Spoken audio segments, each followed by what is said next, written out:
देखिए, ऐसा पहली बार नहीं है जब भारत में हवा में उड़ता विमान यूं हादसे का शिकार हुआ हो। इससे पहले कि कुछ विमान हादसों के बारे में अब मैं आपको जानकारी देती हूं। 26 अप्रैल साल था 1993। इंडियन एयरलाइंस का विमान था, महाराष्ट्र के औरंगाबाद से उड़ान भरते समय दुर्घटनाग्रस्त हो गया था। इस विमान दुर्घटना में 55 लोगों की मौत हुई थी, 63 यात्री घायल हुए थे। 12 नवंबर 1996 को भी एक विमान दुर्घटना हुई थी, हरियाणा के चरखी दादरी में हुई थी, जब दो विमान हवा में टकरा गए थे और इस विमान हादसे में 349 लोगों की मौत हुई थी। 17 जुलाई साल 2000 पटना हवाई अड्डे के पास अलायंस एयर विमान दुर्घटनाग्रस्त हुआ था। इस विमान हादसे में 60 लोगों की जान गई थी। 22 मई 2010 को दुबई से मैंगलोर जा रहा एयर इंडिया का विमान रनवे से फिसल गया था, जिसमें विमान में सवार 158 यात्रियों की मौत हो गई थी। 7 अगस्त 2020 को एयर इंडिया का बोइंग 737 दुर्घटनाग्रस्त हुआ, 18 लोगों की इसमें मौत हुई थी। उस वक्त विमान रनवे से फिसलकर 2 हिस्सों में टूट गया था। तो ऐसा पहली बार हुआ है जब बोइंग ड्रीमलाइनर 787 इतने बड़े हादसे का शिकार हुआ है। इस क्रैश के बाद बोइंग ने बयान जारी करते हुए कहा है, हम एयर इंडिया के संपर्क में हैं, जांच में पूरा सहयोग करने के लिए तैयार हैं। हालांकि प्लेन क्रैश के बाद एक बार फिर बोइंग पर सवाल उठे हैं, क्योंकि इससे पहले भी बोइंग के अलग अलग मॉडल्स के विमान लोगों की जान लेते रहे हैं।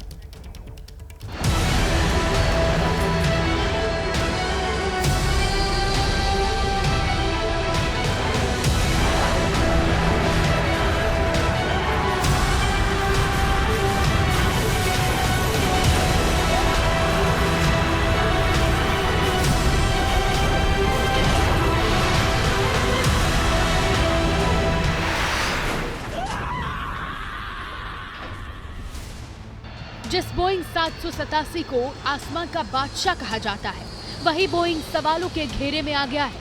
आसमान में उड़ते बोइंग विमानों पर पहले भी सवाल उठे। ऐसा एक बार नहीं बल्कि बार बार हुआ है, जब बोइंग के विमान कभी हादसे के शिकार हुए हैं तो कभी इन विमानों ने यात्रियों की सांसों को हवा में ही अटकाया है। पिछले साल एक तस्वीर आई थी, तस्वीर बोइंग विमान की ही थी। उस वक्त विमान आसमान में उड़ान भर रहा था और बोइंग 737 मैक्स के दरवाजे उखड़ गए थे। सोचिए उस वक्त प्लेन में बैठे यात्रियों का क्या हाल हुआ होगा। वो तो गनीमत थी कि प्लेन नहीं गिरा और यात्रियों की जान बच गई। साल 2018 और 19 में भी बोइंग विमान क्रैश हुए थे, जिसकी जांच की गई। जांच में पाया गया कि मैन्यूवरिंग कैरेक्टरिस्टिक ऑगमेंटेशन सिस्टम के चलते कई सारी गड़बड़ियां मिली थी। इस सिस्टम के चलते मैनुअल लैंडिंग पर जो है निर्भरता कम हो गई थी और पायलटों को भी इसकी ब्रीफिंग नहीं दी गई थी। इसी वजह से साल 2018 और 2019 में 346 यात्री और क्रू मेंबर्स की जान चली गई थी। इन हादसों के बाद विमान की उड़ान पर ब्रेक लगा दिया गया था। बाद में इसे अपडेट करके बोइंग की उड़ान शुरू की गई। बोइंग विमानों में सुरक्षा समस्याओं की वजह से पिछले साल बोइंग के सीईओ डेविड कैलहॉर्न ने सीईओ पद से इस्तीफा दे दिया था, जिसके बाद बोइंग की हालत ये हो गई थी कि साल 2024 में कंपनी के शेयर की कीमत 30% से कम हो गई थी। इसी वजह से बोइंग को करीब $23 बिलियन से अधिक का नुकसान हुआ है। बोइंग 737, बोइंग 777 और बोइंग 727 ने कई बार लोगों की जान ली है। साल 2021 में इंडोनेशिया में बोइंग 737 गिर गया था। साल 2022 में भी ईरान में बोइंग 737 दुर्घटनाग्रस्त हुआ। साल 2018 में क्यूबा में बोइंग 737 गिरा था। साल 2014 में यूक्रेन में बोइंग 777 दुर्घटनाग्रस्त हुआ और साल 2011 में ईरान में बोइंग 727 गिर गया था। बोइंग विमानों के साथ हुए हादसों में अब तक हजारों लोग मौत के मुंह में समा चुके हैं। हालांकि अहमदाबाद में हुए प्लेन क्रैश में बोइंग 787 ड्रीमलाइनर शामिल है, जिसकी पहले कभी क्रैश की कहानी नहीं रही है। आसमान का सफर जितना सुंदर होता है उतना ही रिस्की होता है। दुनिया भर में एक ही समय पर हजारों फ्लाइट्स एक साथ उड़ान भर रही होती हैं। दुनिया भर में हुए कुछ बड़े विमान हादसों के बारे में अब आपको बताते हैं। साल 2007 में ब्राजील में एयरबस A320 क्रैश हो गई। इसमें 199 लोगों की जान गई थी। साल 2009 में एयर फ्रांस का विमान एयरबस A330 अटलांटिक महासागर में क्रैश हुआ था। इसमें 228 यात्रियों की मौत हुई थी। साल 2018 में भी एक विमान दुर्घटना हुई थी। लायन एयर का बोइंग मैक्स 737 इंडोनेशिया में हादसे का शिकार हुआ था। इसमें 189 लोगों की जान गई थी। और साल 2019 में इथोपिया में इथोपियन एयरलाइंस का बोइंग 737 गलत सेंसर और डिजाइन समस्या की वजह से दुर्घटनाग्रस्त हुआ था। इस विमान हादसे में 157 यात्रियों ने अपनी जान खो दी थी। साल 2020 में ईरान के तेहरान में यूक्रेन इंटरनेशनल एयरलाइंस का बोइंग 737 विमान था जो हादसे का शिकार हुआ। 176 लोगों की तब जान गई थी।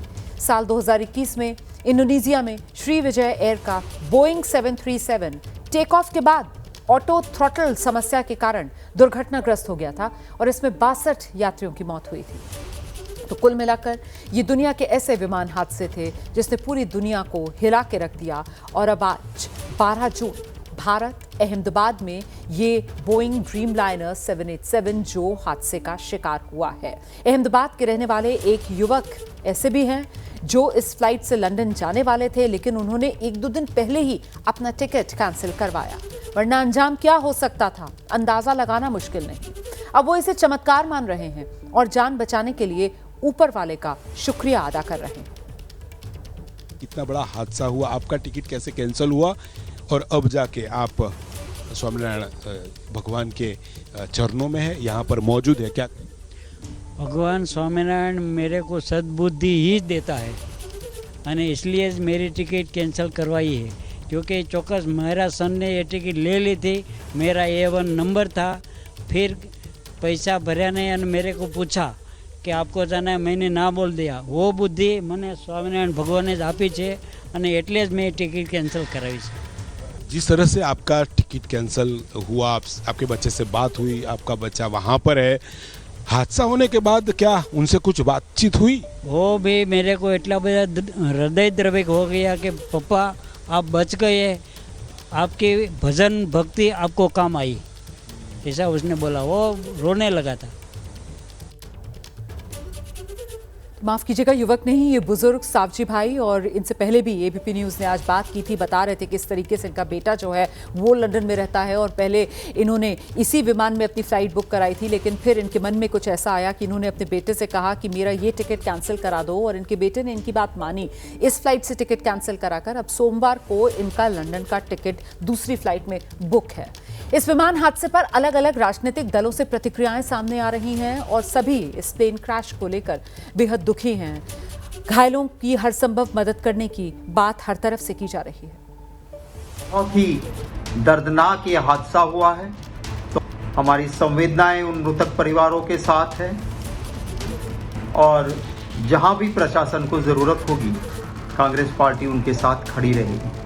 कैसे हुआ ये तो एक उसकी पूरी जब जांच होगी, हवाई जहाज़ का जो ब्लैक बॉक्स है वो जब मिलेगा और बाकी के भी जो उसके यंत्र मिलेंगे तो ज़रूर इसके बारे में पूरी जानकारी हमारे सामने आएगी। मगर अत्यंत खेदजनक, अत्यंत दुखद और बहुत दुख का विषय है कि इतने सारे नागरिकों का इसमें, ये अपने आप में समाचार दिल दहलाने वाला है। क्रैश हुआ है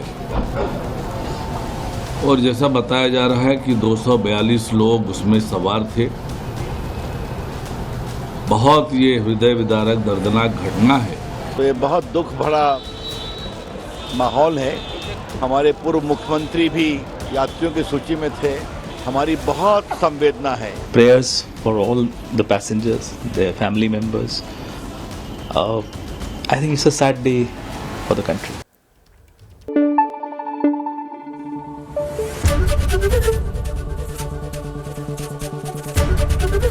एबीपी न्यूज़ आपको रखे आगे।